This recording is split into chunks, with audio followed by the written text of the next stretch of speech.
Ce soir, nous avons le plaisir d'avoir M. Alain Tranzer qui va venir nous parler du plan Excel. Alors, les gens du nucléaire, pas la peine qu'on leur explique ce que c'est que le plan Excel, ni qui est M. Tranzer, tout le monde connaît, mais il n'y a pas que des gens du nucléaire ici. Donc, je vais quand même vous dire deux mots sur le sujet. Même si vous n'êtes pas du nucléaire, vous n'ignorez pas qu'on a quelques difficultés à terminer le premier EPR français actuellement. Je pense que la presse s'en fait écho assez régulièrement.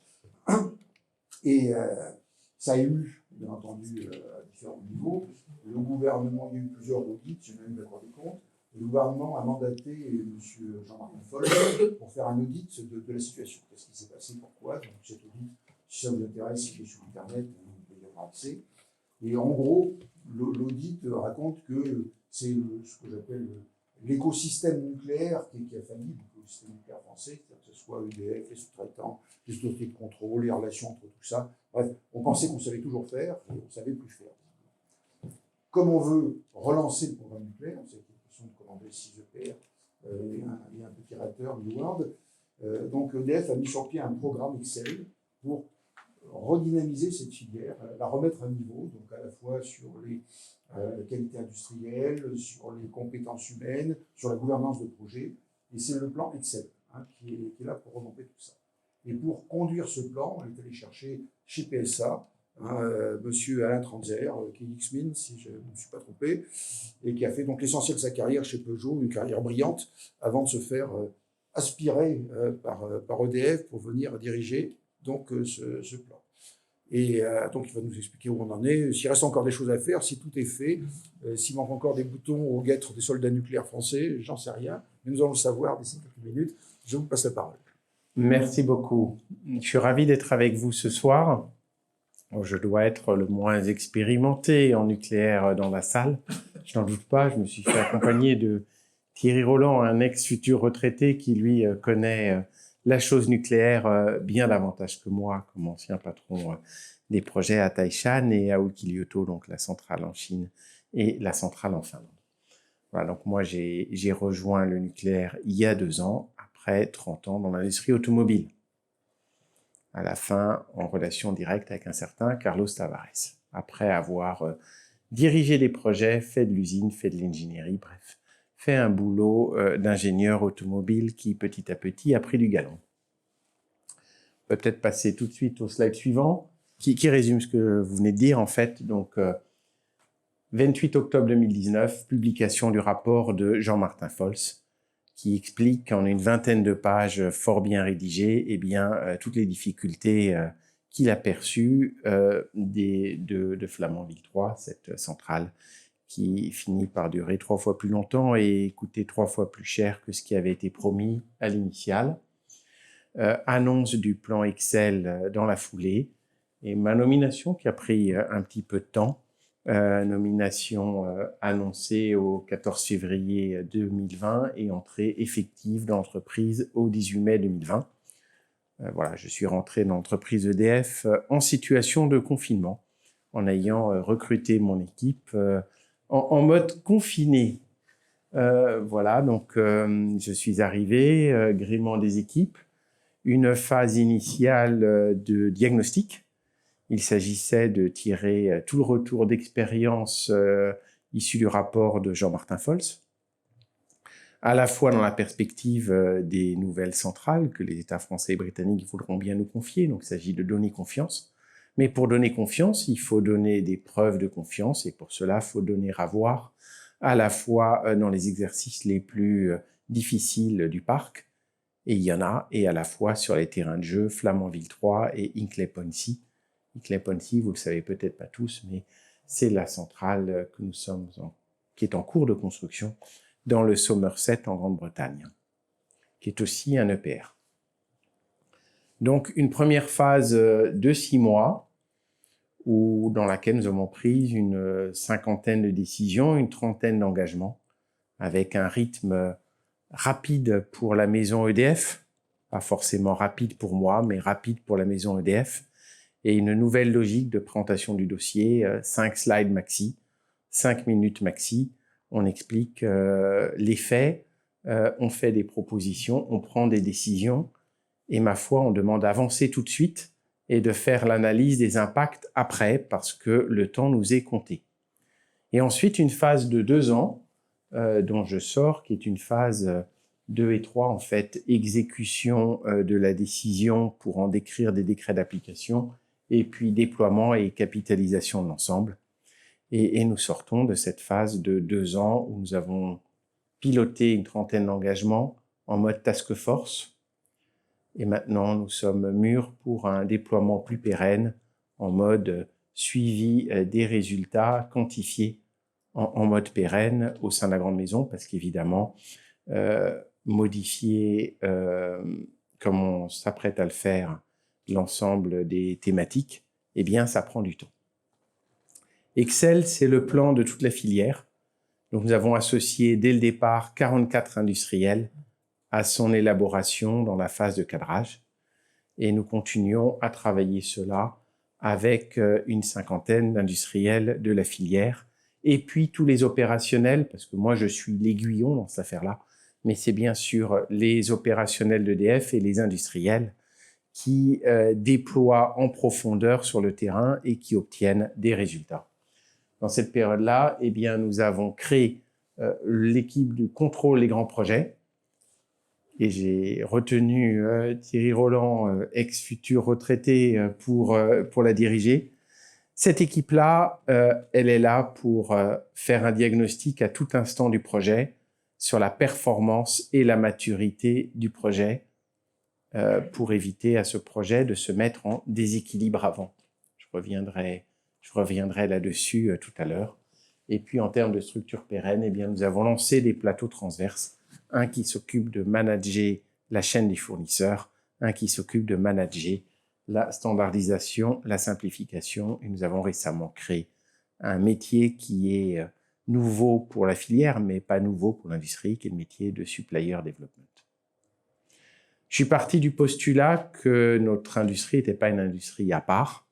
Et donc, il y avait un certain nombre de basiques que l'on pouvait apprendre dans l'automobile, que l'on pouvait apprendre dans l'aéronautique, dans le ferroviaire, chez Naval Group, au chantier de l'Atlantique, chez Technip, que sais-je encore, et qu'il n'y a pas de raison qui ne s'applique pas au nucléaire, même si l'industrie nucléaire est une industrie régulée de temps long, avec donc un certain nombre de particularités et de complexités qui lui sont inhérentes. Alors, on peut peut-être passer au slide suivant. Le plan Excel, je l'ai structuré en 5 axes. D'abord, un socle qui concerne essentiellement l'ingénierie, avec un élément gouvernance projet au meilleur état de l'art. Ça veut dire quoi? Ça veut dire on découpe un projet en des jalons, 7 jalons, et sur ces jalons-là, on détermine 3 KPI, 3 indicateurs performance avec des feux rouges et des feux verts. Et on ne passe à l'étape suivante que si le feu est complètement au vert. On n'engage pas les études détaillées sans un basic design complètement robuste, complet et des requis stables. On ne donne pas un bon pour fabrication, un bon pour conception, si on n'a pas l'ensemble des données d'entrée qui permettent de construire et fabriquer bon du premier coup. Parce que quand on se met en déséquilibre avant, on croit gagner du temps, mais en fait, on fait juste dérailler le projet et on lui en fait perdre. Et quand on vient d'une autre industrie qui fait plein de projets et donc qui a un retour d'expérience sur une cinquantaine de projets, eh bien, on mesure à quel point il faut être rigoureux dans le franchissement des jalons parce que c'est comme ça que, et finalement, à la fin, on tient le meilleur planning. Et donc, effectivement, le rôle de Thierry Roland, c'est de faire porter ce bon niveau d'exigence sur le terrain pour garantir qu'on ne se mette jamais en déséquilibre avant. Voilà, donc un jalonnement et un niveau d'exigence et aussi une modalité de pilotage d'un projet. Là aussi, il n'y a pas de raison que notre industrie soit différente d'une autre. Un projet, ça se pilote toujours avec 2 ou 3 KPI, toujours les mêmes. Donc, pourquoi pas apprendre à notre industrie à les mesurer et à se piloter avec. Et puis, un deuxième élément du socle important, plus c'est compliqué nos affaires, et Dieu sait que c'est compliqué, plus il faut savoir faire simple. Donc, réapprenons, on l'a peut-être désappris dans l'ingénierie après quelques années à ne pas construire, réapprenons que la vertu de l'ingénierie, c'est de standardiser et de simplifier tout ce qui peut l'être pour rendre le travail de celui qui construit, de celui qui exploite le plus simple possible. Donc, un gros axe de standardisation, simplification, ça c'est le socle. Ensuite, vous avez deux piliers qui intéressent toute la filière. Le premier, c'est la relation client-fournisseur, qu'on souhaite plus exigeante au sens qu'elle est plus orientée résultat, mais aussi plus partenariale, plus gagnant-gagnant. Donc, comment est-ce qu'on construit finalement une relation fournisseur comme cela? Et puis, le deuxième pilier, c'est les compétences.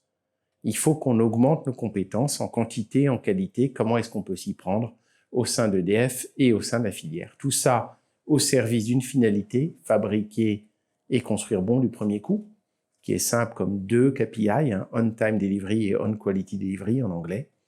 Mais encore faut-il les mesurer, encore faut-il trouver les bonnes logiques de pilotage et de surveillance pour atteindre un niveau bon du premier coup qui nous soit garanti. Voilà la structuration finalement qu'on a retenue pour le plan Excel et le plan soudage. Plan soudage qui est un petit plan Excel en lui-même. Pourquoi? Parce que 40% des non-qualités de Flamanville 3 eh bien, étaient liées aux soudures. Donc, on a trouvé important de faire un point de focus sur le soudage et de reprendre complètement la maîtrise industrielle des soudures les plus complexes. Alors, je vous propose maintenant, au slide suivant, de dire comment on a décliné cela en 30 engagements. Je vais peut-être pas les lire parce que c'est compliqué, mais retenez qu'aujourd'hui, on a atteint la cible qu'on s'était fixée il y a 2 ans sur 26 des 30 engagements. Il y a 4 sur lesquels on les a pas tout à fait atteints encore. Et je reviendrai dessus parce que c'est ces 4-là sur lesquels je crois, d'une part, qu'il y a une mue culturelle qui est un petit peu plus compliquée, et d'autre part, sur lequel j'ai été peut-être particulièrement exigeant, parce que je ne vois aucune raison, compte tenu de la technicité de la filière nucléaire et compte tenu de l'envie et de l'extrême motivation des ingénieurs de cette filière pour faire très bien, que nous ne rejoignions pas les meilleurs standards des autres industries. Aucune. Donc, soyons exigeants avec nos ingénieurs. Et ce niveau d'exigence fait que, malgré tous les progrès réalisés, je considère qu'on n'y est pas encore sur 4 points. Ces 4 points, c'est la capacité à piloter les projets avec la rigueur qui consiste à faire ce qu'on avait dit qu'on ferait chaque semaine. Carlos Tavares fixe un objectif de 98% à l'adhérence planning. On ne modifie pas les requis, on a droit de modifier 2% des requis chaque année, au maximum. Ça, c'est le benchmark d'une autre industrie. Voilà, donc apprendre à mesurer cela et à se rapprocher de ce benchmark. Et là, nous n'y sommes pas encore. Deuxième point, lorsqu'il y a un aléa de fabrication, apprendre à décider de façon courte, de façon rapide. Troisième point, respecter nos fournisseurs. Quand ils nous posent une question, quand ils jugent une exigence infaisable, on leur doit une réponse. On leur doit une réponse dans un délai court, comme si c'était notre meilleur collègue qui nous envoyait un mail. Nous n'y sommes pas encore. Et puis, quatrième point, simplification des spécifications techniques. On n'envoie jamais des annexes qui appellent d'autres annexes, qui appellent d'autres annexes, qui appellent d'autres annexes, qui appellent d'autres annexes, qui fait qu'à la fin, on envoie les 30 volumes de l'Encyclopédie Universalis à nos fournisseurs et on leur demande de faire le tri. Ça, c'est un truc que j'avais jamais vu. Et au contraire, c'est EDF qui prend le risque de spécifier de façon très, très limitée au risque d'oublier des spécifications, mais il y a beaucoup moins de risques à faire cela que de laisser le fournisseur faire le tri à notre place. Voilà les 4 points sur lesquels nous ne sommes pas encore au standard de l'industrie et sur lesquels nous allons poursuivre d'arrache-pied les mutations en 2023. Sur tous les autres points, il y a déjà eu des progrès très importants et je vais m'attacher maintenant à vous les montrer à raison peut-être d'un slide par axe.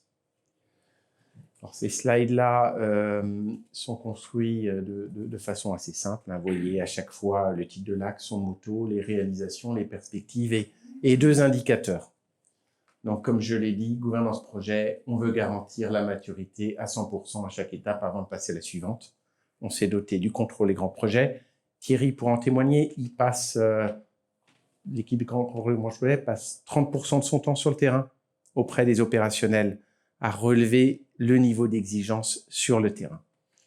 On a créé depuis juillet 2022 une maîtrise d'ouvrage dédiée à EPR2 qui s'appuie sur le contrôle des grands projets pour tous les aspects techniques et industriels.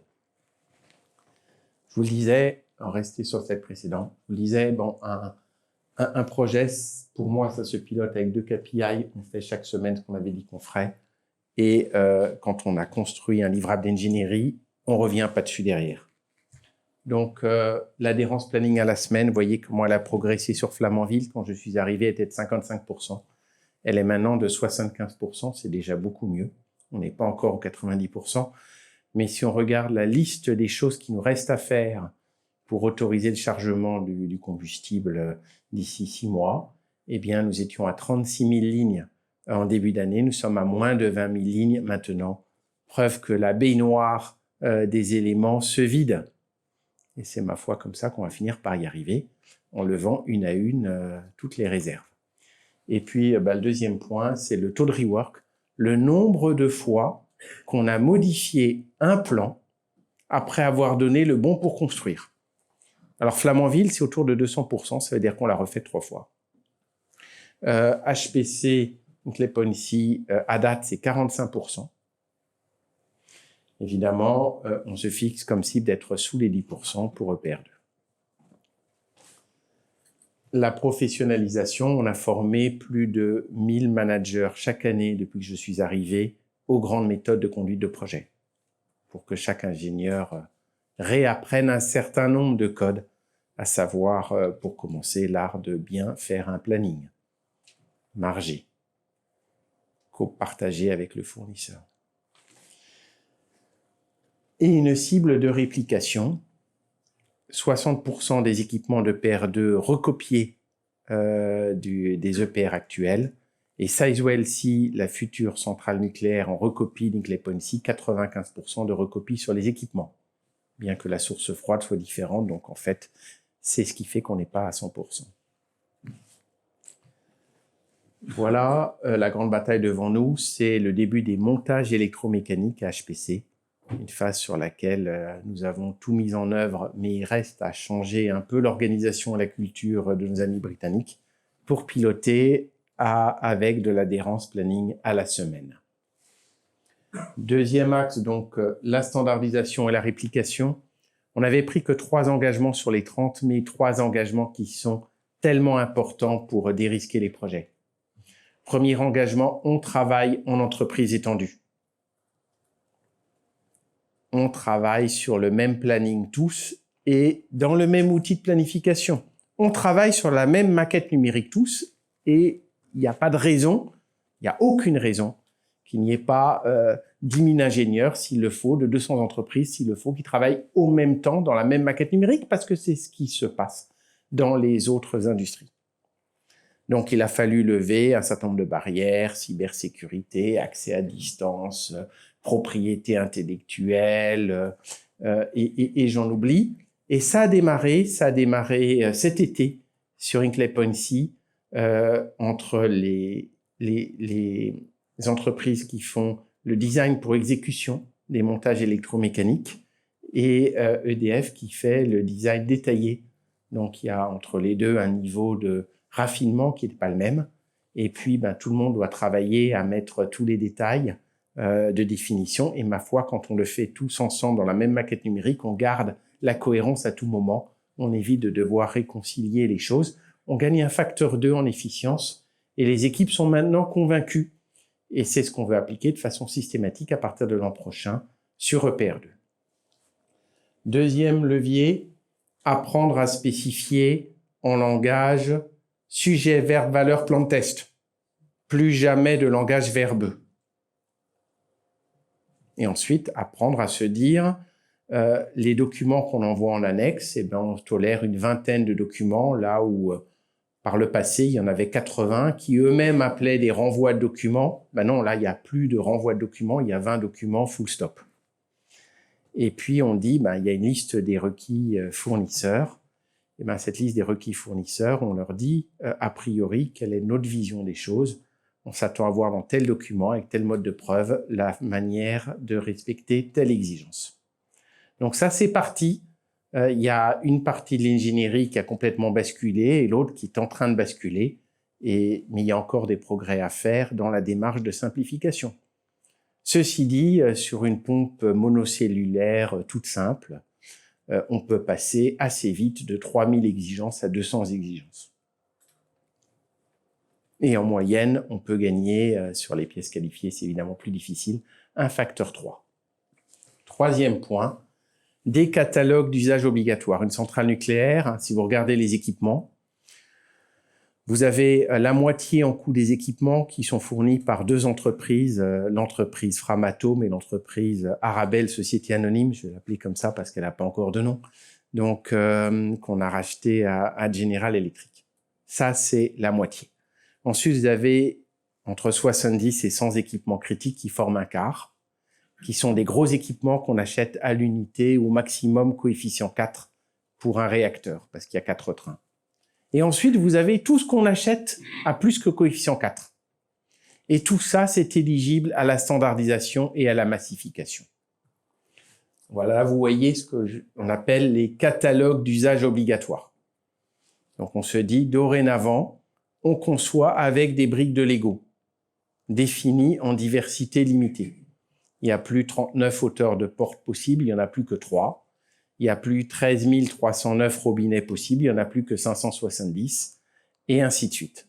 Donc, on a commencé à rationaliser, on rationalise un rythme de 9 catalogues par an, et on rend ces catalogues d'usage obligatoire. Ça veut dire quoi? Ça veut dire que c'est des objets dans la maquette numérique que l'ingénieur ne peut plus modifier, il ne peut que jouer avec la brique de Lego, il ne peut plus modifier la brique de Lego, et on l'achète une fois pour toutes, pour tous les projets. Évidemment, chaque fois que possible, on utilise les pièces éprouvées du parc. Comme ça, on sait qu'elles sont faciles à maintenir, on connaît leur histoire, et puis ça permet de mutualiser les stocks. Et puis, ça nécessite de revenir aux spécifications historiques du parc et à la documentation historique du parc, ce qui fait aussi du bien à ces pièces catalogues d'usage obligatoire de temps à autre. Si on a beaucoup moins de diversité, avec moins de fournisseurs et grâce au palier EPR2 beaucoup plus de cadence, on peut passer de l'artisanat à l'industrie. On peut passer d'une pièce par an à une pièce par jour. Donc l'ouvrier qui fabrique la pièce, il ne désapprend pas d'un jour sur l'autre comment il l'a fabriquée alors qu'il désapprend d'une année sur l'autre. On peut passer d'une pièce par semaine à une ligne automatisée petite cadence. C'est bien ça tout l'enjeu de commencer à standardiser dès l'ingénierie. Voilà pour cet axe-là. La relation fournisseur. La relation fournisseur que nous souhaitons plus exigeante et plus empathique à la fois. Et nous commençons par se dire, il faut apprendre à manager la relation fournisseur. Alors nous connaissions chez EDF la qualification des fournisseurs. C'est très bien, c'est la première étape. Ensuite, seuls les résultats protègent. Donc, il faut apprendre à mesurer les résultats des fournisseurs. On les mesurait au moins en termes de satisfaction client avec ce qu'on appelle les fiches d'évaluation prestation. Puis on mesure la sécurité, on peut aussi mesurer le respect des délais. Enfin, on peut commencer à mesurer des choses. On se dit maintenant, on va se dire quels sont les fournisseurs qui sont dans le premier quart, quels sont ceux qui sont dans le deuxième quart, quels sont ceux qui sont dans le troisième quart, quels sont ceux qui sont dans le quatrième quart. On va commencer à leur dire. On va commencer à les interclasser et à leur dire. Et puis on va commencer à se dire, pour tous les appels d'offres un peu critiques, pourquoi est-ce qu'on enverrait l'appel d'offres à tout le monde? Autant l'envoyer qu'à un seul ou à 2 ou à 3 maximum. Ceux dans lesquels on croit fondamentalement qu'ils sont les plus capables à nous faire le job bon du premier coup derrière. Et donc ça, on le travaille sur un plateau politique fournisseur où il y a 9 directions d'ingénierie, 3 directions de projet, la direction des achats, et tous ensemble, ils interclassent les fournisseurs. on envoie les appels d'offres qu'à un nombre réduit de fournisseurs. Et à ce moment-là, on a déjà filtré à l'entrée et on peut être dans une autre logique. Analyse préliminaire des risques, dialogue compétitif, dites-nous quels sont les fantasmes dans nos spécifications, les spécifications infaisables. Et on va même récompenser, donner un avantage à ceux qui ont ce dialogue le plus franc, le plus adulte, le plus ouvert avec nous pour être dans le mode le plus collaboratif. Et derrière, on n'achète plus en moins-disance, on achète en mieux-disance. Vous voyez l'indicateur du bas, c'est le poids de la note technique qui était inférieur à 20% dans 100% des cas quand je suis arrivé et qui commence maintenant à être supérieur à 40% des cas dans un certain nombre de cas. Donc, dans un certain nombre de cas, nous achetons maintenant pour le parc et pour le neuf avec une note technique qui est au moins aussi importante que la note économique et on accumule le fait que, ma foi, on est content d'acheter comme ça. Donc, que le pli commence à être pris. Ces fournisseurs-là qu'on sélectionne, qui sont les meilleurs, on va développer avec eux un plan de performance fournisseur. Vous voyez où dans 10 ans? On attend quoi de vous dans 10 ans? Quelle est votre performance actuelle? Quelle est votre trajectoire pluriannuelle d'amélioration de la performance? En foi de quoi, nous, on s'engage à vous donner un business stable ou en augmentation et un business rentable pour que vous puissiez embaucher par anticipation et développer vos compétences. Et puis, pour vous aider, eh bien, on a ce métier Supplier Development avec des professionnels issus très majoritairement de l'aéronautique qui aident notamment les industriels dans le domaine du lean management et dans le domaine de passage d'une ligne de fabrication manuelle à une ligne de fabrication petite cadence automatique. Et puis, je peux rester encore là sur ce slide-là, dire oui, qu'on a aussi mis en place un baromètre de la relation fournisseur, c'est-à-dire que chaque année, on interroge plus de 200 titulaires sur comment on est perçu. Et vous voyez, c'est le capier en gauche. Ça y est, les fournisseurs commencent à dire que ça s'améliore. La majorité d'entre eux considèrent que la relation s'améliore, avec quelques points de vigilance culturelle. On met trop de temps à leur répondre quand ils nous posent une question technique. On a encore tendance à pousser les risques plutôt qu'à les partager et à les garder chez EDF chaque fois qu'on n'est pas complètement convaincu que le risque est définitivement à manager du côté du fournisseur. Fabriquer et construire bon du premier coup. Ça, c'est vraiment l'axe le plus important sur lequel on a concentré 10 des 30 engagements du plan Excel. Et ça concerne toute la filière, et d'ailleurs le GIFEN et Framatome portent la moitié de ces engagements. J'en tiens pour preuve qu'on s'est doté d'une nouvelle norme spécifique au nucléaire qui s'appelle ISO 19443, qui est une ISO 9001 avec des suppléments d'âme. Ça y est, 34 industriels de la filière par de l'EDF sont certifiés ISO 19443 et 50 autres s'engagent à l'être l'an prochain. Donc le pli est pris. 58 industriels ont développé leur propre plan Excel sur ce même modèle et s'engagent sur des trajectoires de progrès en qualité et en coût. Vous voyez en tout petit les logos des fournisseurs. Au premier rang desquels Framatome. Framatome a pris l'engagement de gagner 25% par an sur sa non-qualité de fabrication chaque année. Ça veut dire la fabrication des générateurs de vapeur à l'horizon EPR2, 4 fois moins d'écart que la génération des générateurs de vapeur qui sortent en ce moment, qui sont sur le point de sortir de l'usine, et puis probablement plus que 4 fois moins d'écart par rapport à Flamanville. Pour cela, Bernard Fontana a augmenté le plan de modernisation de son usine. On peut peut-être passer au slide suivant. On a une petite photo, voilà, petite photo du mois d'août, travaux du mois d'août à Saint-Marcel. La travée de droite refaite, la travée de gauche pas encore refaite en milieu d'année. C'est évidemment dans un atelier beaucoup mieux éclairé, beaucoup plus propre, beaucoup mieux rangé, et bien que l'on peut éventuellement faire de la meilleure qualité. Donc là, vous voyez la photo du plan 5S qu'on a lancé à Saint-Marcel. plus de l'affichage de la performance digital au poste, plus des 8D, toutes les méthodologies Lean, plus de l'automatisation d'un certain nombre de procédés particulièrement sensibles. Plus, et c'est très important, une optimisation de la surveillance. Arrêtons avec ces centaines de points d'arrêt. Faisons une AMDEC et définissons ce qu'on veut contrôler et quand est-ce qu'on veut le contrôler. J'étais stupéfait de voir que dans certains cas, il fallait 2 heures de temps pur d'assemblage d'une pièce au sens automobile, mais que la pièce, elle allait attendre 1 an parce que ces 2 heures sont entrecoupées de dizaines de points d'arrêt sur lesquels à chaque fois on attend une dizaine de jours. Donc c'est tout cela, les standards Excel que l'on applique, et un sur lequel je suis pas content, c'est le délai de décision sur les écarts de fabrication. Sur les écarts de fabrication, sur Flamanville, 79% des décisions étaient prises en moins de 3 mois et 47% en moins d'1 mois. Alors on a progressé, 97% en moins de 3 mois, 75% en moins d'1 mois. Mais moi, je veux maintenant voir combien on en prend à la journée, combien on en prend à la semaine, et comment est-ce qu'on met en place un dispositif de constat partagé en boucle courte sur le terrain qui permet une décision rapide sur le terrain pour tous les écarts mineurs, c'est-à-dire à mon avis 60% d'entre eux. Voilà, alors évidemment dans ce plan-là, il y a aussi automatiser, mécaniser, digitaliser tout ce qui peut l'être, partant du principe que quand on a une diversité réduite, ça devient plus facile. L'axe suivant, c'est l'axe des compétences. C'est l'axe sur lequel on a fait vraiment ce qu'on avait dit qu'on ferait, et pour autant, c'est là où les défis sont les plus importants encore devant nous.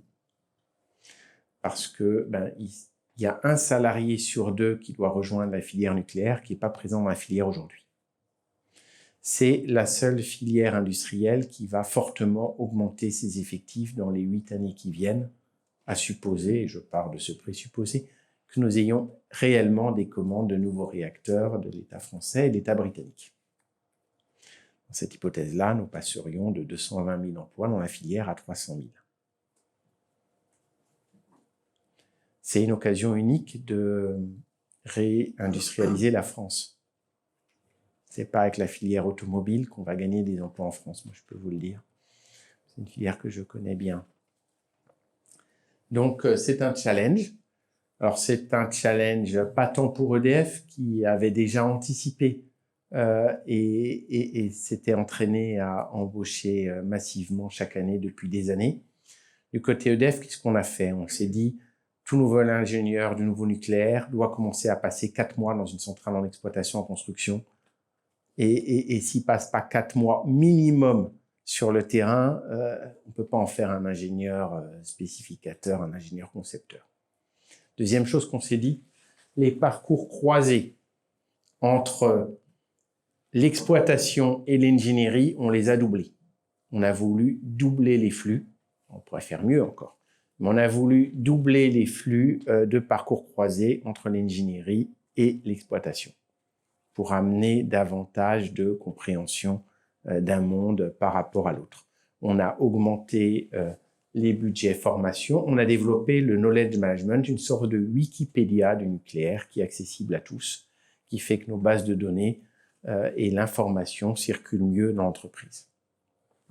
Et ensuite, il y a un énorme challenge sur la filière hors EDF. Vous voyez, filière hors EDF, c'est 2500 emplois nouveaux chaque année. En fait, c'est le renouvellement des départs à la retraite, plus ou moins, dans les années 2019 à 2022.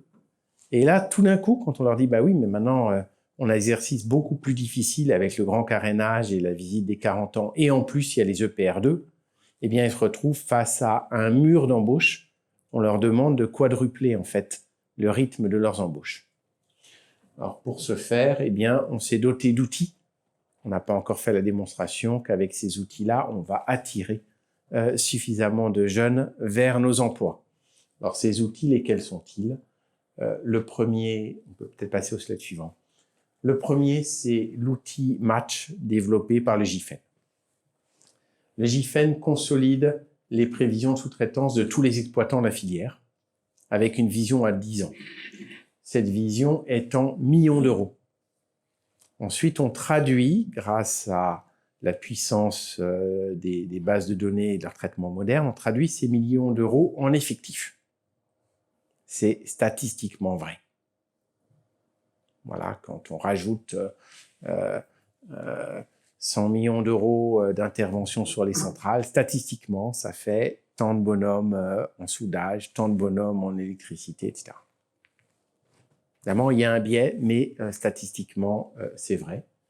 Ensuite, on cartographie les ressources disponibles et les ressources qui se déduiraient de ces nouvelles commandes, et on fait une comparaison et on en déduit des besoins. Et ce qui compte, c'est l'ordre de grandeur. Même si on est bon ou mauvais à plus ou moins 30% près. Si on a le bon ordre de grandeur, on peut avancer. Et donc, on se dit, voilà le besoin de la filière sur chacun des 72 ou 80 métiers, je ne sais plus. Et on a commencé évidemment par les métiers les plus en tension.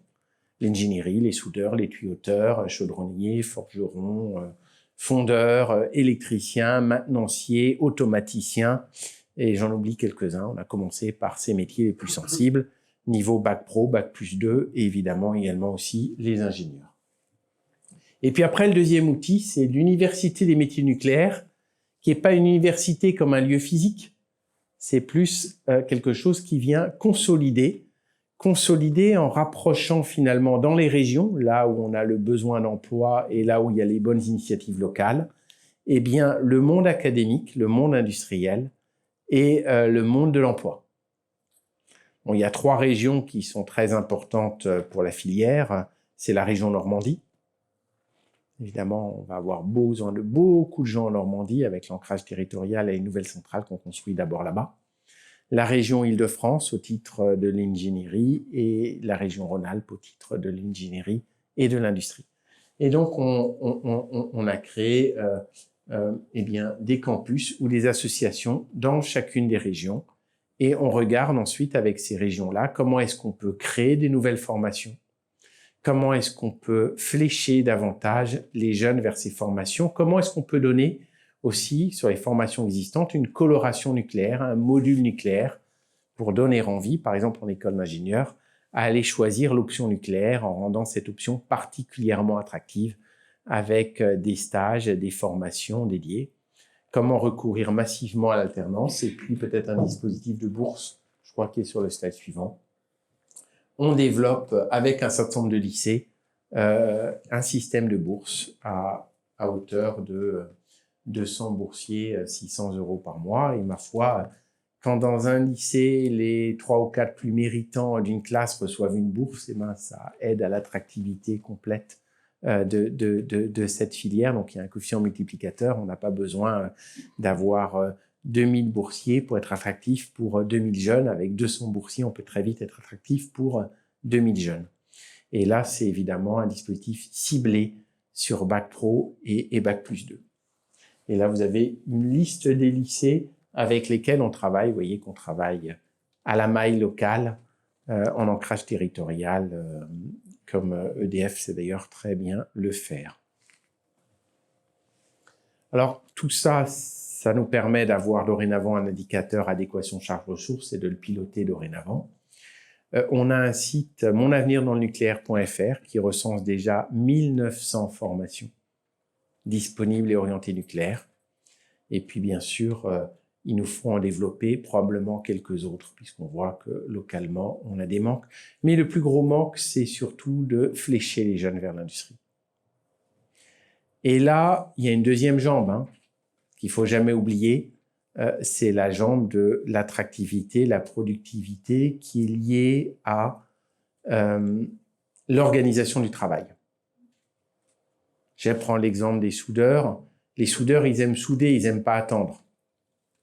En plus les soudeurs, ils soudent, mieux ils soudent et plus ils trouvent leur travail attractif. Donc, comment est-ce qu'on organise le travail pour mettre le soudeur au centre?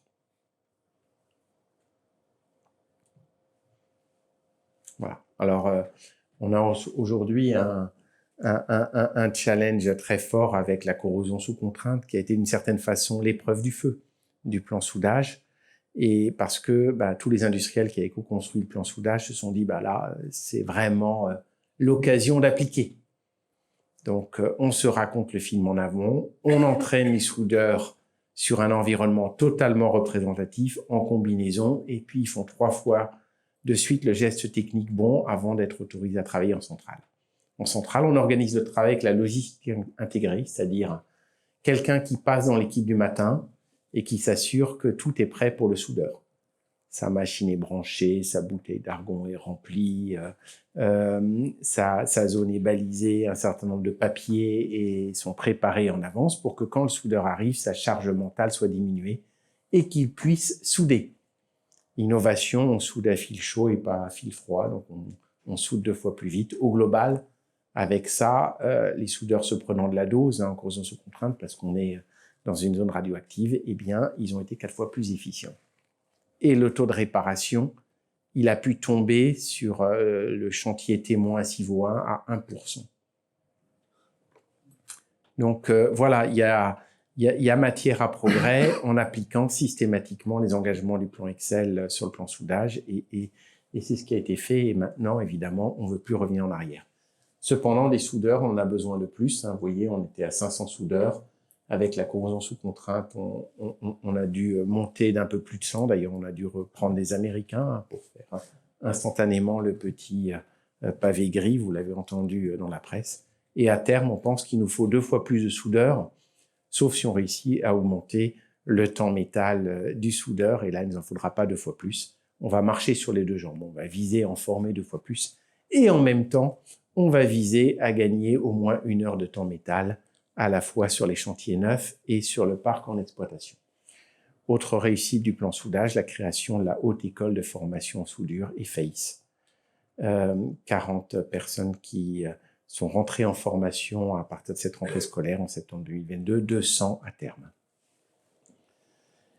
Perspective EPR2, beaucoup moins de soudure, 1/3 de moins, jusqu'à 50% de moins pour les soudures critiques, un maximum de soudures fabriquées en usine, et pour les soudures sur site, pourquoi pas se fixer un objectif très ambitieux de mécanisation de la soudure, ma foi, sur la corrosion sous contrainte, devant la difficulté, 80% de l'opération de soudage est aujourd'hui mécanisée. Seules les passes racines sont faites à la main, on arrive quasiment à ce résultat. Voilà. Maintenant, on arrive un peu au terme de ce mode projet. Moi, en tant que délégué général à la qualité industrielle et compétences nucléaires, j'ai encore un travail immense devant moi. Mais là, on passe plutôt dans une phase d'ancrage. Comment garantir l'impact dans la durée du plan Excel. Bien sûr, on maintient des comités de pilotage Excel avec le président, directeur général tous les trimestres pour nous challenger collectivement. Et on s'appuie sur les structures pérennes que j'ai décrites pour ancrer le changement. Alors, structure pérenne, le contrôle des grands projets pour la gouvernance. Structure pérenne, le plateau standardisation à l'ingénierie. Le plateau politique fournisseur. Match et UMN. Voilà quelques exemples de structures pérennes qui ancrent les choses. Tout ce plan, encore une fois, moi je n'en suis que le grand animateur, mais c'est toute la filière qui s'est mobilisée, c'est-à-dire que toute la filière a envie, que la filière est insatisfaite de Flamanville, qu'elle n'est pas dans le déni et qu'elle se transforme à toute vitesse avec des résultats qui sont pas toujours faciles à communiquer dans le contexte énergétique difficile du moment, mais qui sont pour autant bel et bien là. Voilà, je vous remercie de votre attention. Je suis maintenant prêt avec Thierry, qui est beaucoup plus technique que moi, à répondre à vos éventuelles questions. Je suis sûr qu'il y en aura.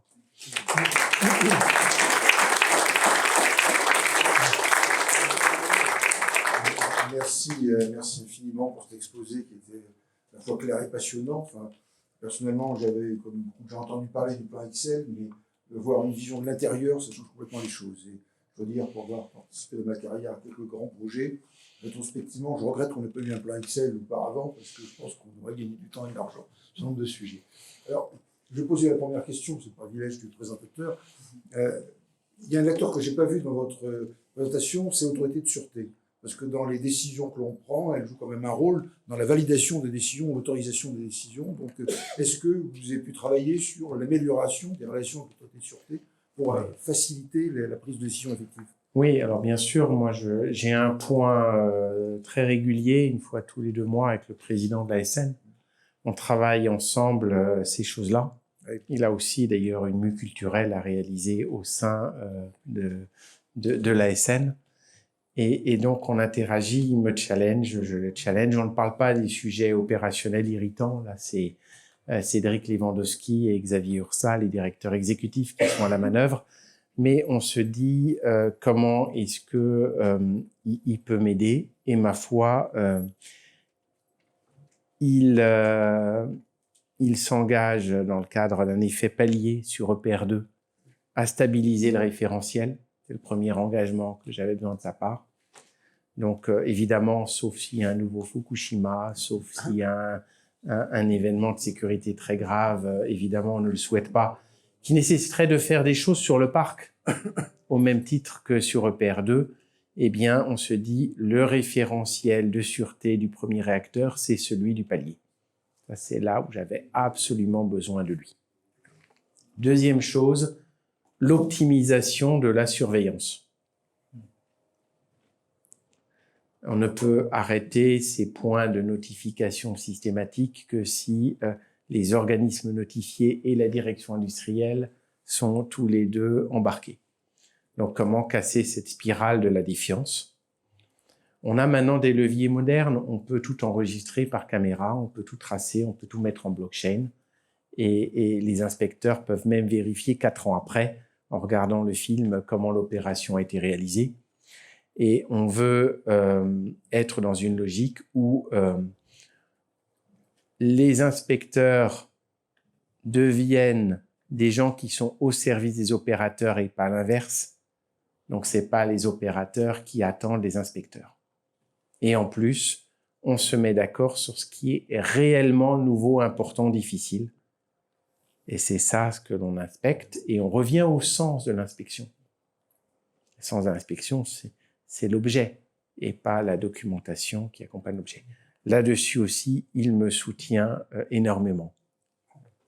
Le fait qu'on puisse avoir une documentation unique pour le parc et pour le neuf, pour les pièces cadeaux. Troisième point sur lequel il pousse son corps social à accepter. En disant, il n'y a pas de raison, on va avoir un robinet, on va avoir une pompe, elle va être stockée par UTO. Il ne faut pas se dire a priori si elle va servir à Penly 2 ou à Penly 3. Voilà, donc voilà quelques points sur lesquels on travaille ensemble, je pense, en bonne intelligence. Quatrième point sur lequel on ne l'a pas encore craqué, mais on commence à réfléchir ensemble, déjà un début, c'est l'approche coût-bénéfice.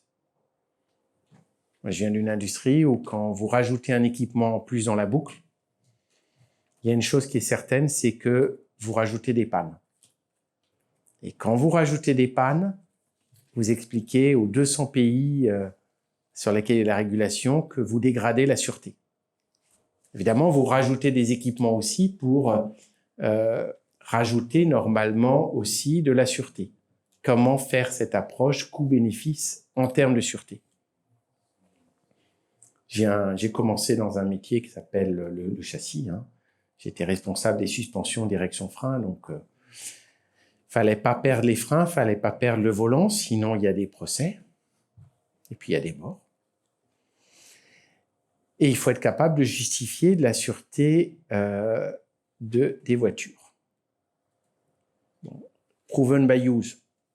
Rien ne vaut le proven by use. Donc comment est-ce qu'on peut retrouver la vertu quand on a 58 réacteurs qui ont fait des années, qu'on garde le même équipement? Mais zut alors, on a tellement d'années de réacteurs sur cet équipement-là que la fiabilité, elle est démontrée par l'usage. Et la sûreté aussi. Retrouver la vertu du proven by use. Et puis après, faire cette approche coût-bénéfice. Qui a amené l'automobile à rester toujours dans la double redondance, jamais la triple. Et je crois à l'aéronautique aussi, puisque j'ai eu comme chef dans ma carrière un moment Guillaume Faury. avec qui j'ai parfois l'occasion d'en discuter. Voilà les thèmes que nous évoquons avec Bernard de Roxuc. Mais je reste sur mon terrain de jeu, qui est le terrain de jeu de la méthode. Est-ce que, on va avoir des tas de questions, je suis sûr, donc qui veut poser la première? Alors, je ne sais pas si on a... C'est ce micro qui circule, l'autre? Non, les mecs. Alors voilà, on va se passer le micro, effectivement. Thierry, si tu veux être à côté de moi pour prendre quelques-unes, je suis sûr qu'il y en a pour toi. Un rôle de fusible. Mais il y en a une que je tiens, c'est la notion de qualification préalable des modes opératoires de soudage ou des matériaux. Parce que quand on regarde le rapport du groupe permanent sur Flamanville, on constate finalement que cette notion de qualification préalable des modes opératoires de soudage ou des produits de soudage n'a pas été respectée. C'est-à-dire qu'on découvre après coup, sur des témoins de production, qui sont en cours, qu'on fait une expertise en cofabrication, ou à la fin, avec des contrôles VCI, visite complète initiale, que ça ne va pas. Ça, c'est le premier point. Le deuxième, c'est la notion de surveillance. La notion de surveillance était pratiquée surtout, et généralement pratiquée en vérification de documents. Mais je me souviens à l'époque, une certaine époque, KVO faisait en même temps, en plus, des contrôles par sondage, des contrôles physiques. C'est-à-dire que par sondage, on envoyait des experts capables de relire une radio, de faire un contrôle ultrason, de faire un brossage, etc. Et cette pratique n'a pas lieu, n'a jamais quasiment jamais eu lieu. Et elle est très, très efficace. Voilà 2 points. Je vais évoquer d'autres. Non, mais bon, il y a eu un certain nombre de manquements à la rigueur et à la conformité. Et effectivement, quand on a une CUMOS, il faut la respecter. On a le droit d'innover, mais à ce moment-là, il faut faire qualifier un autre processus. Mais l'industrie, on fait ce qu'on avait dit qu'on ferait avec rigueur et personne ne doit s'en affranchir. Ce qu'on cherche à faire maintenant, c'est tout enregistrer avec des caméras. Ma foi, moi, je suis très fan de dire on met une caméra sur le front du soudeur, on met 2-3 caméras, on enregistre tout. Après, si on a des doutes, on peut aller tout regarder, tout vérifier. Bien sûr, on fait aussi des tirs radio et des contrôles non destructifs contradictoires. Vous avez raison, le geste technique et l'interprétation sont importants. Et puis, on robotise tout ce qui peut l'être. Alors, on a quand même très bien progressé sur les soudures de traversée de Flamanville 3. Je pense que Thierry pourra en dire 2 mots. On a, à travers la corrosion sous contrainte, et également automatisé beaucoup de choses. On a la soudure semi-orbitale sur un guide. Et ma foi, je pense qu'on est en train de réapprendre peut-être des choses qui avaient été désapprises pendant des années parce qu'on savait très bien maintenir nos centrales, mais on a finalement eu très peu d'opérations de soudure critique à faire pendant quelques années.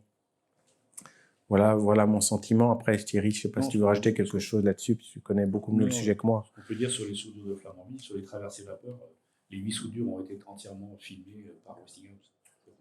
Tous les paramètres de soudage sont enregistrés et toute la soudure est filmée du début à la fin. Et sur la corrosion sous contrainte CIVO 1, c'est pareil, tout est filmé. Donc, si l'ASN a des doutes 6 mois après, voilà, ou si la direction industrielle a des doutes 6 mois après, on peut tout aller voir. Question suivante. Alors, le BAM.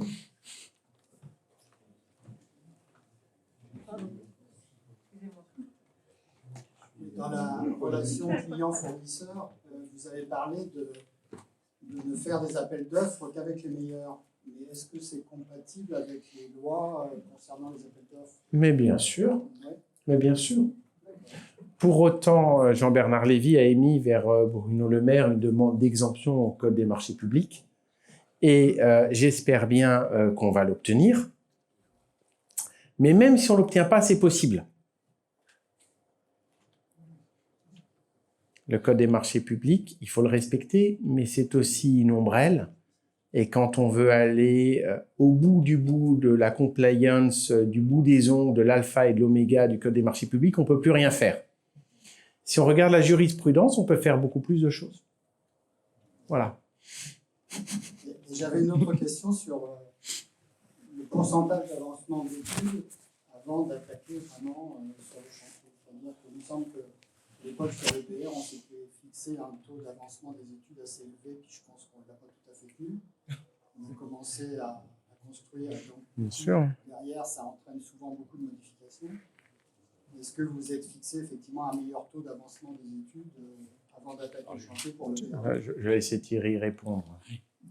Oui, alors là, sur le PR2, on a passé 2 jalons déjà, qui est le jalon A de lancement du projet, le jalon B, c'est le lancement du basic design qui est bien engagé, puisqu'on va le sanctionner à l'été 2023.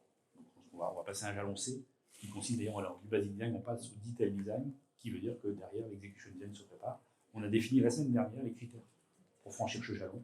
Typiquement, c'est sur la maquette, avoir du DN50 à plus de 75% sur la maquette en 3D avant de lancer la phase. Et si on n'y est pas, on ne lancera pas. Comme disait Alain tout à l'heure, si ce n'est pas vert, on ne lance pas. Donc on a mis, nous, Puis pour les projets, 100% des systèmes d'écrit. 100% des systèmes d'écrit. Et dans la maquette, une certaine tolérance pour les diamètres en dessous de 50 mm, mais surtout pas au-dessus. Voilà, donc on a mis tous ces critères, ils sont définis. Hein. On va même plus loin, on va sur les points de bornage, les câbles traits et l'HVAC, d'avoir un minimum de définition avant de lancer en fabrication. Voilà. Et ce, par bâtiment et par système. Alors, on a bien défini la méthode, pas que fonctionnelle, hein. C'est aussi par bâtiment, par niveau. On lance par niveau, par le bas d'abord, et puis progressivement on remonte. Donc tout ce jalon, ce qu'on appelle le jalon C de l'EPR2 est en train de se définir, et c'est nous qui sommes censés sanctionner ce passage et donner le feu vert, le green light d'aller à l'étape suivante. Voilà. Et puis, il y a un deuxième verrou au moment où on donne le bon pour construire. On appelle ça le kick-off manufacturing meeting. Désolé pour l'anglicisme. Et bien, avant de donner un bon pour construire, on fait une journée à vérifier avec le fournisseur qu'il a toutes les données d'entrée. S'il n'a pas la totalité du plan de test, on ne peut pas lancer le bon pour construire. S'il manque des documentations, s'il manque des plans, s'il lui manque quelque chose, s'il lui manque la manière dont il va être surveillé par la direction industrielle, si on n'est pas d'accord sur le planning détaillé, transparent, partagé les uns avec les autres, il ne peut pas commencer à construire. S'il n'a pas acheté toutes ces pièces de rang 2 et qu'il ne nous garantit pas que les pièces de rang 2 sont approvisionnées avec marge par rapport au début de sa construction, moi je ne l'autorise pas non plus à commencer à construire. Donc il y en a aussi pour tout le monde dans cette affaire-là. Donc on a mis voilà, plusieurs verrous en place. Voilà. J'ajouterais que donc, dans notre industrie, on construit d'abord le génie civil, ensuite les équipements, ensuite le contrôle-commande. Dans l'automobile, on construisait d'abord la carrosserie, ensuite la mécanique, ensuite le contrôle-commande. Aujourd'hui, on construit dans l'automobile d'abord le contrôle-commande, ensuite la mécanique, ensuite la carrosserie. C'est pas forcément, faut pas forcément concevoir dans l'ordre où on assemble. Bon, mais ça, on n'est pas encore au mur, hein, Thierry. C'est peut-être pour SMR. Peut-être pour SMR. Avant de passer à la question suivante, je ne résiste pas à vous parler pour ces aventures de moins de 10 ans.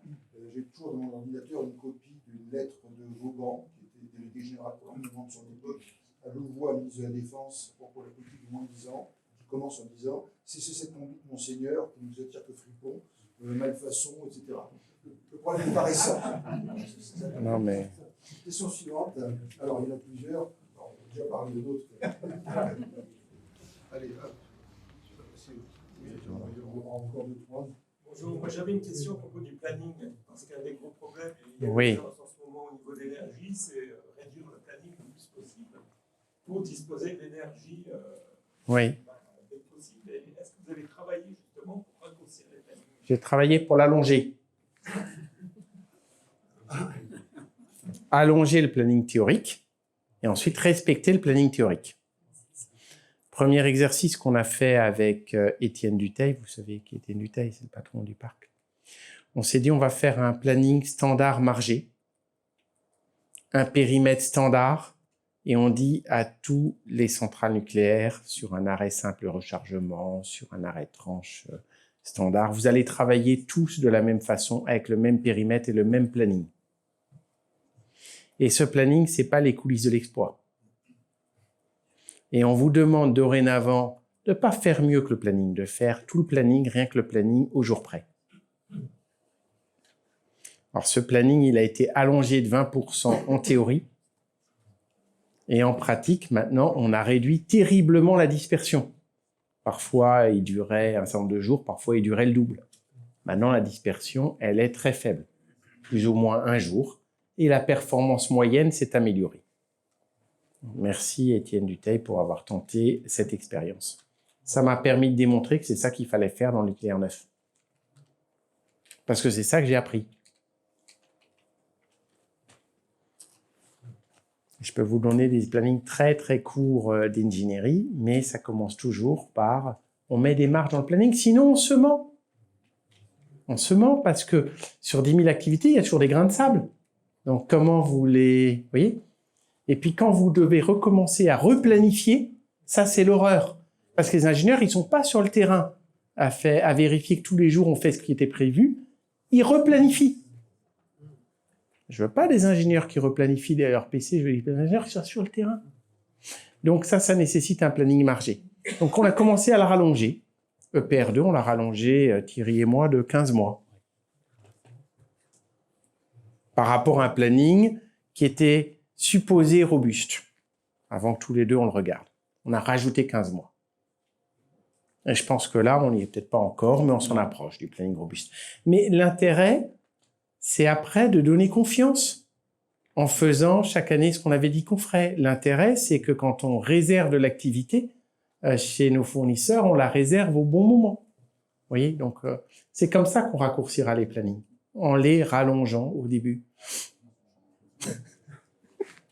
Je ne sais pas si vous êtes convaincus, mais nous le sommes avec Thierry. Non, je vais rajouter quelque chose. Pour avoir été patron de OE3, quand j'ai quitté le projet, on m'avait demandé 6 mois pour le finir, alors que j'avais demandé 36 mois, et je savais qu'il fallait 36 mois. C'est l'argent de mon départ, d'ailleurs. Ils ont mis 48 pour le faire. Mais les gens n'y croyaient plus. Et quand je suis arrivé sur Flamanville, l'année dernière, on a recalé le planning à cause des soudures. On a contribué un an et demi à recaler le planning. Pourquoi ? Parce que si on ne l'avait pas recalé, les gens sur le terrain n'y croyaient plus. En recalant le planning, tout le monde s'est mis à y croire en disant ça y est, enfin EDF a pris un planning qui est faisable. Et aujourd'hui, on est en train, comme dit Alain, on est en train d'y arriver en 2023. Et je crois que si on se ment, en fait, et EPR2, c'était un peu, on était parti sur une ambition folle, on aurait dit 105 mois, c'est faisable. C'est pas une probabilité 100%, mais elle est au moins de 50. Mais si on vise 84, on sait qu'on n'ira pas et personne n'y croira.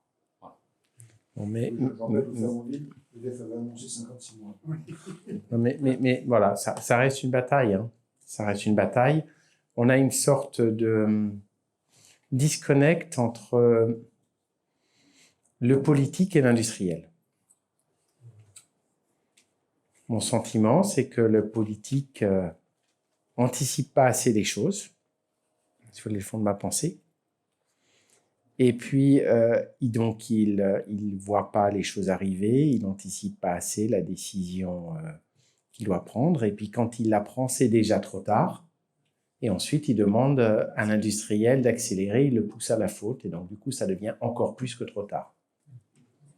J'ai observé ça depuis que je suis arrivé, donc notre challenge sera de résister à cela aussi.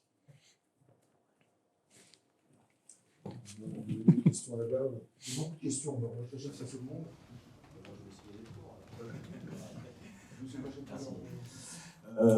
Oui, donc ça poursuit un petit peu la discussion d'avant. Je voudrais savoir, dans vos 3 engagements, puisque je fais un peu des bonnes pratiques, qu'est-ce qui a été digéré et intégré par le parc en exploitation ?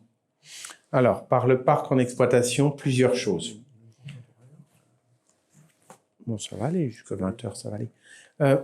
Sur le parc en exploitation, plusieurs choses. D'abord, sur toutes les opérations de maintenance sensible. On s'entraîne sur environnement représentatif avant de réaliser l'opération.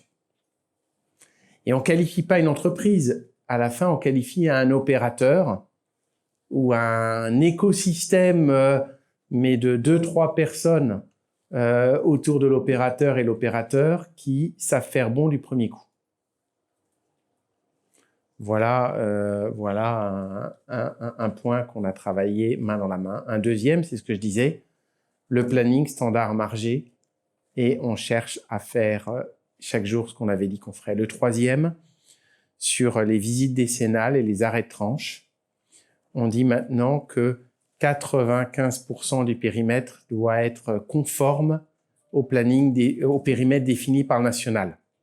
La centrale a droit à 5% d'activité spécifique maximum lors d'un arrêt de tranche, pour que tout le monde puisse suivre le même planning et qu'on puisse comparer les choses, et qu'à la fin, on puisse se dire, sur 10 opérations, statistiquement, les 10 CNPE ont fait comment? Là, il y a à chaque fois eu de la marge, donc là, on peut effectivement réduire.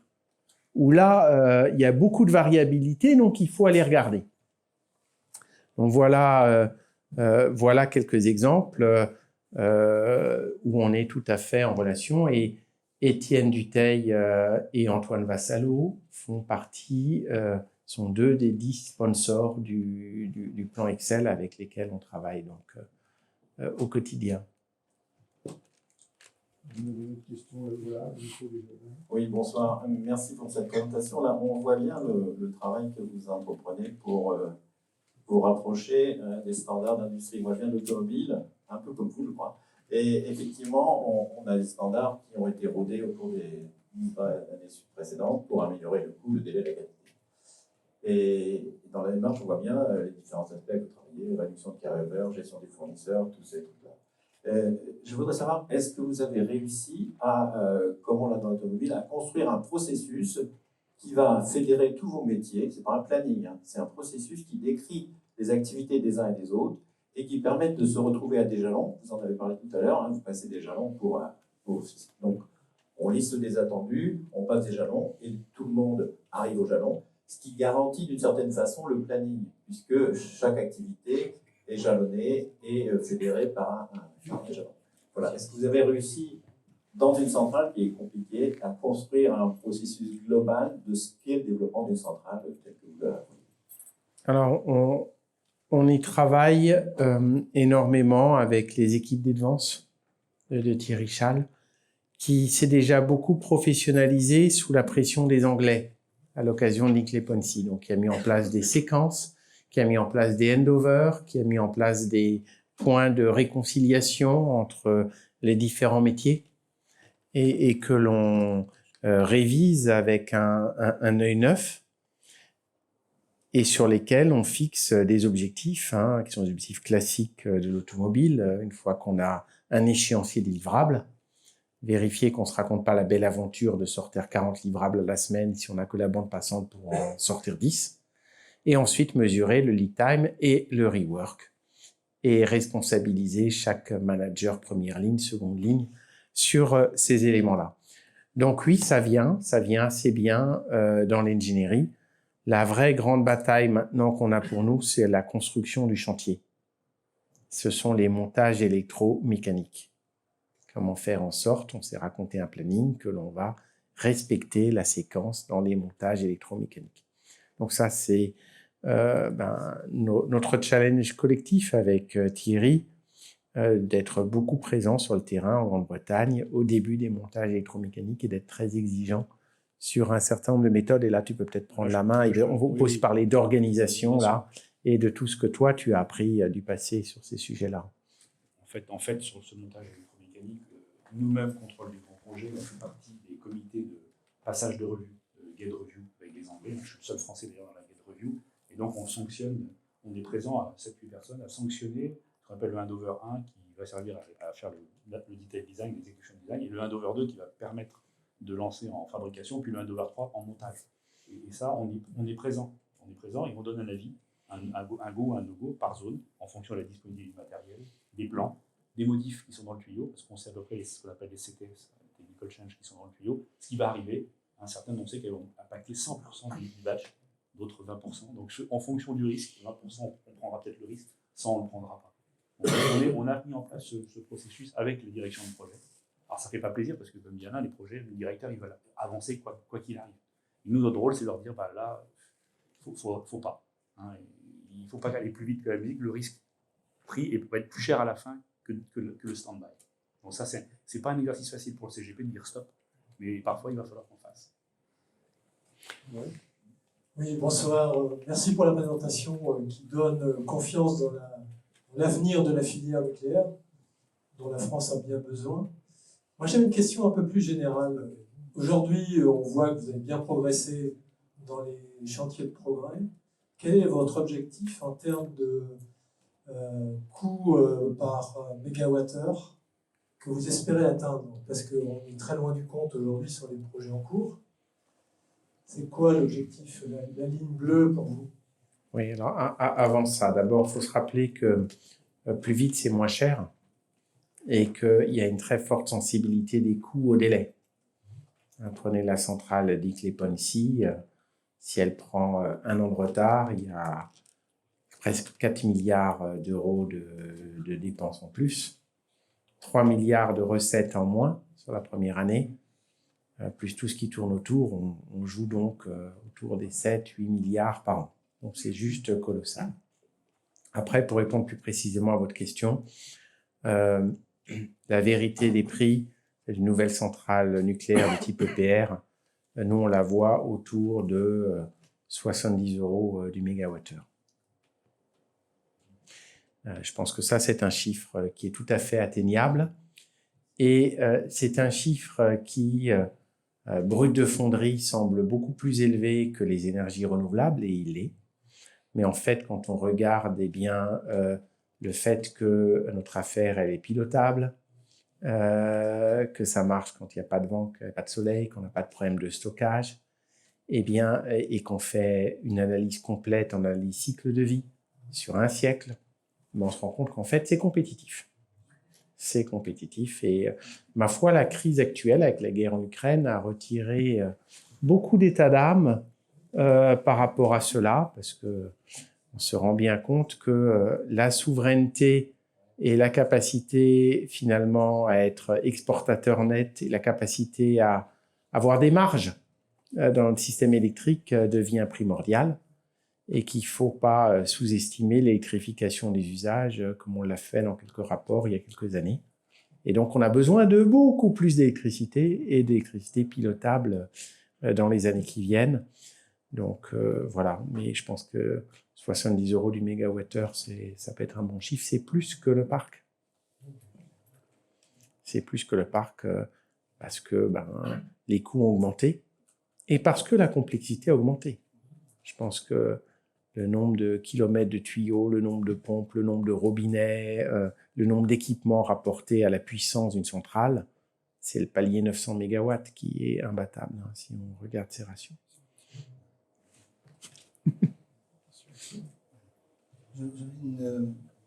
Merci de nous apporter quelques réassurances. Malheureusement, visiblement, vous n'avez pas réussi à convaincre les Polonais et autres étrangers qui seraient susceptibles d'acheter oui. Mais je pense que ça tient aussi. Les Polonais, ils achètent pas non plus des Rafales, ils achètent américains. Oui, ils achètent aussi coréens. Ils achètent surtout américains en première paire pour l'instant de ce qu'on a vu. Oui. Voilà, donc ma question c'est plus sur le problème du planning. Je pense que je partage tout ce que vous avez dit, simplement moi, ce que j'ai constaté à Flamanville 3, c'est que le slogan là-bas c'était on coupe la tête aux porteurs de mauvaises nouvelles. Donc quand on a un problème, on dit rien et quelqu'un d'autre le trouvera un jour, c'est toujours ça de gagner pour moi.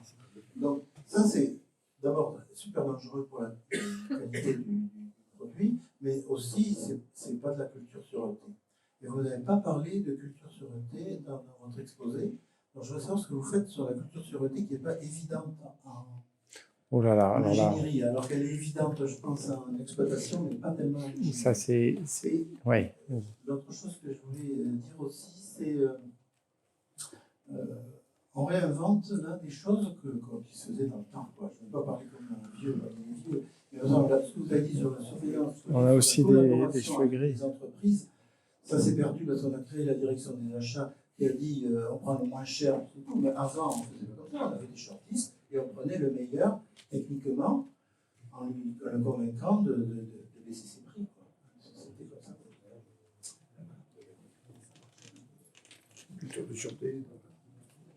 Oui. Je ne sais pas si tu veux répondre à la question culture de sûreté ou si c'est moi qui m'y colle. C'est comme tu veux. Moi, je n'ai pas vu de changement. Thierry n'a pas... Moi, je n'ai pas vu de changement dans la culture de sûreté. Au niveau de l'ingénierie, en tout cas, j'en ai pas vu. Moi, je peux vous dire que j'ai été excessivement frappé en arrivant dans le bureau d'études. J'étais numéro 2 d'un bureau d'études de 43 000 ingénieurs. J'étais le sponsor de tous les directeurs de projet. Je faisais tous les basic design, toute l'architecture de toutes les voitures. J'étais responsable de tout ce qu'on pouvait mettre en commun sur toutes les voitures. Et j'avais 4 projets en propre que personne ne voulait. Le véhicule électrique, le véhicule hybride électrique, le véhicule autonome et le véhicule connecté. Voilà. Et j'étais le gardien du temple de la standardisation. J'ai tenu ce job-là. Donc je connais un peu l'ingénierie, j'ai beaucoup d'amour pour les ingénieurs concepteurs, en étant un moi aussi. Quand je suis arrivé ici, j'ai trouvé à la fois des ingénieurs très techniques, ça pour moi c'est une grande qualité, et en même temps, qui ne savaient pas décider. Dans une logique, moi, je veux surtout protéger ma réputation, je veux qu'on n'ait rien à me reprocher. Donc, je demande l'avis de tout le monde. La direction industrielle, la direction technique, les juristes, que sais-je, je passe par 3 comités avant de prendre une décision. Et parfois, ils m'appelaient ça la culture sûreté. Alors moi, j'ai commencé à ce moment-là à la prendre en grippe, hein, la culture sûreté. Ça, c'est de l'incompétence. Quand on donne l'avis à tout le monde, c'est qu'on ne sait pas faire. Donc, voilà. Donc, voilà, ça c'est le premier point que je voulais dire. Donc, pour moi, la mue culturelle, parce que je pense que la sûreté, ils l'ont dans les gènes, et qu'il y a juste 0 risque que le système déraille au niveau de l'ingénierie en termes de sûreté. Ma grande bataille, c'est mon impression, hein, peut-être fausse, mais ma grande bataille, c'est apprendre à spécifier au juste nécessaire, apprendre à décider à la journée. Quand on n'est pas capable de prendre la décision à la journée, j'escalade. Principe automobile, vous savez, quand un MPL ne sait pas prendre une décision à la journée sur son post-it en management visuel, il colle le post-it à son manager 2e ligne avec une 2e gommette. Si ce n'est pas décidé, ça va chez le directeur technique, 3e gommette. Et si ça ne va pas décider, ça allait chez moi. Et moi, dans la nuit du jeudi au vendredi, je prenais la décision. Bonne ou mauvaise, mais je m'imposais de prendre la décision. Après, ils se disaient, putain, ce con, il a pris la décision. Les experts se disaient, on n'a que le week-end pour lui faire changer d'avis. Parce que le vendredi matin, il a écrit sa décision. Le lundi, elle va devenir auto-réalisatrice. Et donc, parfois, il me convainquait que ma décision était mauvaise durant le week-end et je changeais ma décision. Mais la décision était prise dans la semaine, quoi qu'il arrive. Comment est-ce que nous faisons pour que 60-70% des décisions qui ne doivent pas passer par la direction industrielle, la direction technique ou l'ASN soient prises dans les bureaux d'études à la semaine? Moi, je suis plutôt sur ces sujets-là en ce moment. By the way, Guillaume Faury m'a vu pratiquer ça. Il l'applique chez Airbus. Il applique chez Airbus les cadeaux. Il applique chez Airbus la volonté que toute nouvelle spec soit 2 fois moins épaisse que la précédente. Et le lead time de l'ingénierie pour un avion est passé de 8 ans à 5 ans. Après, la culture sûreté, il y a évidemment la volonté de s'interroger systématiquement, il y a la volonté de mettre des marges. Et ça, c'est évidemment très, très bien fait. Mais là aussi, sur les marges, il y a beaucoup à dire. Est-ce qu'il faut mettre les marges au niveau de chacun des équipements ou est-ce qu'il faut le mettre au niveau du système? Parce qu'à la fin, les marges, il y en a beaucoup trop. Puis après, on se rend compte que, ma foi, on dimensionne un moteur diesel de secours pour une certaine puissance et qu'on pourrait presque retirer 10% de la puissance du moteur diesel, même pas peur, parce que c'est juste la somme des écarts entre la puissance de chaque consommateur annoncée par chaque ingénieur concepteur et la puissance réelle revendicable par chacun des fabricants de chacun des équipements. Normalement, on fait des revues transverses pour déterminer ce genre de trucs. Alors bon, c'est fait, mais voilà. Donc voilà, mais je suis pas le meilleur pour vous parler de culture de sûreté, j'ai pas ça dans mes gènes. Voilà. On va laisser Jules poser la question suivante. Oui. Merci beaucoup, c'est passionnant et je vous rejoins comme tout le monde ce soir, le bon sens, la méthode, la rigueur et le franc-parler, je crois que c'est ce qui redonne confiance, c'est ce qu'a rappelé André. Moi j'ai une question que personne n'a posée ce soir, mais je pense que tout le monde a en tête, bien sûr.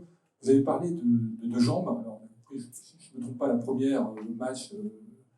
Oui, sur les compétences. Voilà. La première, c'est oui. Oui. Donc, la première, c'est match, j'ai bien compris. C'est match et humaine, adéquation, charge-ressources par rapport à l'exemple. Et second, c'est attractivité, productivité. Recrutement des jeunes et productivité. Il me semble qu'il y en a une troisième, si je peux me permettre. Vous voyez là où je veux en venir. Vous avez devant vous plein de gens extrêmement expérimentés. Je sais que vous partagez aussi cette d'utiliser cette troisième jambe, que sont les retraités très expérimentés, plein de bon sens, ils l'ont rappelé ce soir, beaucoup d'expérience. Ils vous ont dit d'ailleurs qu'à l'époque, on savait faire tout ce que vous avez dû réapprendre à tout le monde. Enfin, il a fallu désapprendre à beaucoup de gens aujourd'hui pour leur réapprendre beaucoup de bon sens. Et donc là, vous avez des gens devant vous qui ont toute cette expérience. Qu'est-ce que vous en dites ? Nous, on est très, très favorable avec Thierry à capitaliser cette expertise. Et puis là, je peux te laisser la parole, Thierry, parce que toi, tu en connais beaucoup dans la salle. Oui, je connais beaucoup de monde à ça. On utilise des experts seniors quand même. C'est pas toujours facile en tant que CGP, parce que là, je parle avec la casquette, d'imposer à des projets d'utiliser des seniors, parce que dans la gouvernance de l'organisation de projet que l'on a, on n'est pas donneur d'ordre, on est juste conseilleur, pas payeur. Ce qui fait que c'est pas toujours facile, même si on a des idées d'utiliser un expert sur SMR, sur une mission sur Flamanville, j'en utilise. Hein. Ils ne sont pas dans la salle, mais j'en ai utilisé. C'est pas évident, mais on le fait parce qu'on a besoin d'avoir du recul, ne serait-ce que sur des modifications, un traitement de reste à faire, des soudures. On a utilisé beaucoup d'experts seniors pour accompagner le projet et nous de donner un regard externe. Alors là, aujourd'hui, on n'est pas en plein dans le projet EPR2, mais quand on va l'être, probablement qu'il y aura plus de besoins. Je peux vous donner un chiffre. Sur les 1500 experts du nucléaire chez Expert Connect, on a fait un petit ratio. Ils sont utilisés à hauteur de 2,48% de la capacité. Alors, je ne dis pas que tous les retraités veulent faire du temps plein, ça c'est certainement pas le cas, mais on peut peut-être juste doubler, et ça augmente le potentiel déjà de manière... On peut être que d'accord, et on l'est d'autant plus que je crois que dans le domaine du parc, il y a toujours eu une activité importante et un maintien d'une vraie expertise excellente sur la maintenance en conditions opérationnelles, parce qu'on n'a jamais arrêté de maintenir le parc. Mais sur la construction neuve, on a eu des stop-and-go terribles. Et quand on a une génération d'ingénieurs qui n'a jamais construit, c'est là qu'on met l'ingénierie en danger. Et vous faites partie de ceux qui ont construit. Et ça, c'est effectivement la capitalisation du savoir-faire. Elle est aussi beaucoup dans vos cerveaux. Moi, je suis très sensible à cela. Bien, je pense qu'on va peut-être s'arrêter, on peut poursuivre. Je pense qu'on n'a pas poursuivi le reste. Nous remercions encore une fois M. Fonder.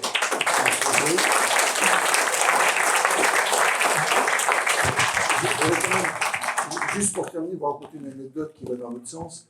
Le premier réacteur à eau pressurisée français, c'était le prototype à terre des sous-marins nucléaires, qui était construit à Cadarache.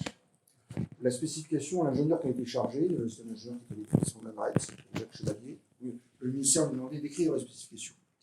La spécification faisait une feuille 21-27. Hein, la taille, la puissance, etc. En 59. En 64, le réacteur était à pleine puissance, on ne l'avait jamais fait avant. Le même Jacques Chevalier, en fin de carrière, était délégué général pour l'armement. Il a signé la spécification de l'hélicoptère franco-allemand. Il m'a dit qu'elle faisait 2000 pages. Je ne crois pas qu'on l'ait gagnée. Merci, maintenant, je vous en prie.